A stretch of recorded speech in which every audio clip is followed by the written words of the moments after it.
하나님 말씀 사무엘상 11장 9절에서 15절까지의 말씀입니다. 사무엘상 11장 9절에서 15절입니다. 사무엘상 11장 9절입니다. 무리가 와 있는 전령들에게 이르되 너희는 길르앗 야베스 사람에게 이같이 이르기를 내일 해가 더울 때에 너희가 구원을 받으리라 하라. 전령들이 돌아가서 야베스 사람들에게 전하매 그들이 기뻐하니라.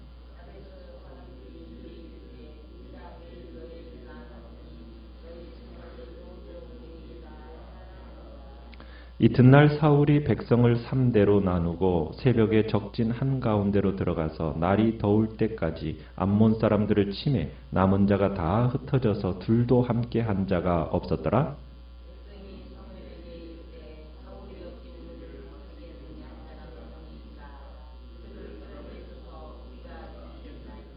사울이 이르되 이 날에는 사람을 죽이지 못하리니 여호와께서 오늘 이스라엘 중에 구원을 베푸셨음이니라.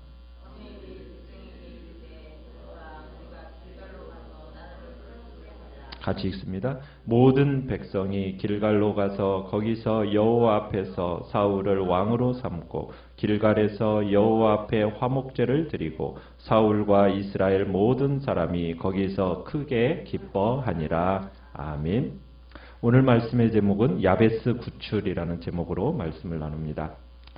지금 암몬 사람 나하스가 지금 이스라엘 특별히 길르앗 야베스에 진치고서는 그곳 사람들을 위협해서 오른쪽 눈을 다 너희들의 빼야 너희들을 살려주겠다라는 모욕적인 언사를 했을 때 이제 야베스 장로들이 이스라엘 온 지역에 전령을 보내면서 우리를 구원할 자를 이제 찾게 됩니다. 그때 이제 사울이 성령의 감동을 받아서 이제 사람들을 소집을 군대 소집 명령을 이스라엘 남자들에게 내렸더니 어제 7절에 본 것처럼 그들이 한 사람같이 나왔다고 이야기했습니다. 자, 요단 맞은편에 이 야베스의 이제 베색이라는 곳에 8절에 보면 모이게 되었는데 그들의 숫자가 세어보니까 이스라엘 자손이 30만 명이 모였고 유다 백성이 3만 명이 모였습니다. 그러니까 33만 명의 사람들이 모이게 되었고 어떻게 보면 사울이 드디어 이제 전국적인 인물로서 백성들 위해 부상하게 되기 시작한 거죠. 역사의 무대에 본격적으로 등장하게 된 겁니다. 이제 그리고는 이 소집된 병사들과 함께한 사울이 하나님의 시간을 과감하게 결정을 합니다. 9절에 가보면 이렇게 하죠. 내일 해가 더울 때 너희가 구원을 받으리라 하면서 이제 길르앗 야베스 사람들에게 전령을 보내면서 이 소식을 전하게 합니다. 이 소식을 들은 야베스 사람들의 반응은 어떻게 나오고 있습니까? 굉장히 이제 기뻐했죠. 이스라엘 군을 돕기 위해서 그리고 이 사람들이 이제 암몬 사람들에게 거짓 정보를 흘립니다. 10절은 그 거짓 정보의 내용인데 내일 다음 날 우리 항복하겠다. 니들이 원하는 대로 우리 오른쪽 눈 빼겠다고 말했는데 빼라. 그러면서 이스라엘 군대가 출동한 사실을 이렇게 알리 없는 나하스 군대를 안심시키고 방심케 하기 위한 계략으로서 이제 항복하겠다라는 어떤 의지를 표명한 겁니다. 자, 그러면서 이제 전쟁이 시작이 되었는데 참 이 전쟁의 시작된 이유는 무엇이었습니까? 왜 이 전쟁이 시작되었느냐면 우리가 27절, 10장 27절에 이런 이야기가 나와요. 어떤 불량배가 이 사람이 어떻게 우리를 구원하겠느냐? 이 말, 어떻게 보면은 이것으로 인해서 시작된 전쟁이라는 것을 우리가 기억을 해야 됩니다. 자, 그래서 이 전쟁의 11절에 이튿날 이제 전쟁의 결과는 어떻게 됐어요? 새벽에 3대를 나눠서 요단을 건너서 약속한 대로 해가 더울 때까지 야베스를 포위한 암몬을 쳐서 완벽한 승리를 장식하죠.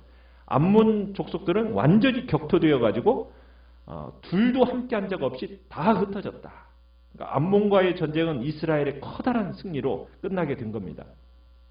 그런데 성경에서 이스라엘의 이 전쟁의 승리 기사는 단 한 절이에요. 이걸로 전쟁은 설명은 끝내버립니다. 오히려 전후 처리가 더 많은 비중을 두고 있어요. 그러니까 전쟁이라는 것은 여호와께 속한 것이거든요. 그러니까 전쟁 자체의 인간의 수고, 용맹스러운 전적 이런 것은 비중 있게 기록하지를 않습니다. 오히려 하나님과 이스라엘과의 관계에 더 큰 비중을 두면서 지금 성경이 기록되어지고 있는 거죠. 자, 전쟁은 사울의 완전한 승리였어요. 자, 그러면서 이제 드디어 사울이 새로운 지도자로서 자신의 권위를 완전히 세우게 된 겁니다. 그러면서 이제 어떤 이야기가 나오게 됩니까? 12절에 백성들이 이런 얘기를 하죠. 사울이 어찌 우리를 다스리겠느냐 한 자가 누구니이까? 그들을 끌어내소서 우리가 죽이겠다. 여러분, 세속 왕정사회에서는 이런 일이 충분히 일어날 법한 일이죠. 사울을 반대했던 사람들에 대해서 어떻게 합니까? 가차없이 거절하고 죽이는 것이 세속 왕정사회의 모습이에요. 그런데 사울은 뭐라고 답변하고 있습니까? 13절에 이날에는 사람을 죽이지 못하리니 여호와께서 오늘 이스라엘 중에 구원을 베푸셨습니다. 지금 오늘 사울은 자신의 왕위가 세속 국가의 것과는 다르다라는 것을 지금 인정하고 있는 겁니다. 그러니까 사울이 이 순간만큼은 그들에게 승리를 주신 분이 누구라는 거예요? 여호와라는 사실을 인정하면서 기뻐하자라고 제언하고 있는 겁니다. 그러니까 이날의 구원과 이날의 승리는 누구의 은혜다? 하나님의 은혜로 말미암았다라는 고백이 사울의 입에서 나오고 있는 거죠. 사울은 지금 하나님께 모든 존귀와 영광을 돌리고 있는 거예요. 참 이게 바로 이스라엘 왕다운 모습입니다. 근데 이 사건은 이 자체로 의미 있는 게 아니에요. 암몬에게서 이스라엘이 승리를 쟁취하는 것, 이게 최종 목적이 아니라고 말씀드렸잖아요. 최종 목적은 지금 사울이 실제적인 카리스마를 가진 지도자다. 지금 이것을 백성들에게 인정받게 하기 위해서 누가 일으키신 사건이었던 거예요. 하나님께서 직접 일으키신, 철저히 하나님이 일으키신 사건이거든요. 그러니까 어떻게 보면 암몬 지도자 나하스라는 사람의 이 야심이라는 것은 하나님의 그 뜻을 이뤄나가는 수단에 불과했던 거죠. 이 사건의 과정도 그렇고 결과도 그렇고 완벽하게 하나님의 시간에 의해서 만들어졌고, 사울의 권위가 세워진 것은 어떻게 해서 세워진 겁니까? 우리가 27절, 10장 27절에 봤을 때 사울을 향하여서 그의 권위를 인정하지 않는 사람에 대해서, 멸시하는 사람에 대해서 사울의 반응은 어땠었어요? 잠잠했다 그랬어요. 드러내지 않고 침묵했다 그랬어요. 그럴 때 하나님이 지금 이 사건을 일으키셔서 자연스럽게 지금 사울의 권위가 인정받도록 했던 거거든요. 자, 그런데 사울의 이후의 생애 후반부는요, 정반대가 됩니다.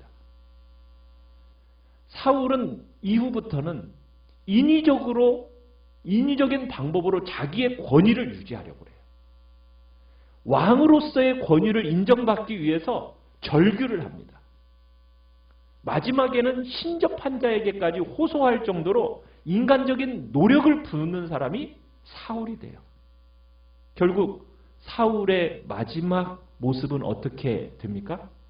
비참하게도 아들들과 함께 죽음의 자리에 맞이하게 되죠. 그러니까 하나님이 세우신 지도자는 하나님의 방식의 지도자로 머물러야 된다는 거예요. 40년간 사울이 왕 노릇을 하면서 왕의 제위에 있어 많은 전쟁을 치릅니다. 그런데 40년 동안 이스라엘을 통치하면서 전쟁하는 가운데 오늘 이 암몬과의 싸움 위에는요, 전부 다 자기 의의를 드러내는 싸움들이에요. 그 가운데는 하나님이 명령한 전쟁도 있었어요. 그런데 그 명령한 전쟁 속에서도 그 얻은 승리를 통해서 자기 의의를 드러내고 맙니다. 결국 사울의 마지막 전쟁터에서 자결에 가까운 죽음을 맞이하고 끝내버려요. 그러니까 참 인간에게 있어서 제일 어려운 건 뭐냐면 자기 한계, 자기 분량, 그거 아는 겁니다. 그러니까 사울은 이 일 후로 백성들의 환호를 받게 되는데 이 환호에 그만 넘어가고 말아요. 그럼 평생 이 환호를 얻고자 애쓰는 사람이 돼요. 평생 그리고 개인적인 원수를 갚는데 왕권을 탕진하는 사람이 사울이 됩니다. 참 씁쓸한 내용이에요. 자기의 분량을 몰랐던 거죠. 사람이 살면서 자기 분량을 잘 분별하고 그리고 잘 끝내면은 그 사람은 성공한 사람인데, 아, 내 역할이 여기까지구나. 나의 분량이 여기까지구나. 이게 잘 분별하면 성공인데, 이 분별이 어려운 것이 인간인 것 같아요. 사울은 이 분별이 어려웠어요. 사울이 길르앗 야베스 전투에서 암몬 족속을 물리치면서 이제 전체 이스라엘 백성들에게 이제 왕으로서 인정받고 대관식이 이제 치러지게 됩니다. 그게 이제 13절, 14절부터인데요. 이제 사무엘이 백성들에게 오라, 우리가 길갈로 가서 나라를 새롭게 하자, 이렇게 얘기해요. 자, 왜 길갈로 지금 사무엘이 사울과 백성들을 데려갔을까요? 지금 사울과 백성들은 한참 지금 흥분해 있어요. 우리가 바라던 게 이거야. 우리가 이런 왕을 원했던 건데, 야, 이런 왕이 확실하네 하면서 지금 막 백성들이 꿈꾸던 나라다라고 생각을 하면서 모두 지금 기뻐하고 있는 겁니다. 그런데 딱 한 사람만 심각해요. 누구예요? 사무엘이에요. 지금 역사의 흐름이 걱정이 되는 거예요. 기뻐할 수가 없는 거예요. 그래서 지금 이스라엘 백성들을 어디로 데려가고 있어요? 길갈이라는 곳으로 데려가고 있어요. 왜 길갈이냐? 길갈은 이스라엘 백성이 요단강을 건넌 후에 첫 번째 진을 친 곳이 길갈이라는 곳입니다. 그러니까 여호수아가 가나안 땅을 정복할 때 처음으로 예배드리고 백성들에게 할례를 행했던 곳, 그곳이 바로 길갈이거든요. 그러니까 사울이 이곳에서 왕이 된다라는 것은 역사적인 의미가 내포되어 있는 거예요. 오랜 노예 생활, 광야 생활, 딱 종지부를 찍는, 어떻게 보면 애굽의 모든 수치를 굴러가게 한 곳, 그곳이 바로 길갈이니까 이제 사울의 통치 아래에서 이제 이스라엘 백성들은 새로운 출발을 기대하게 되는 겁니다.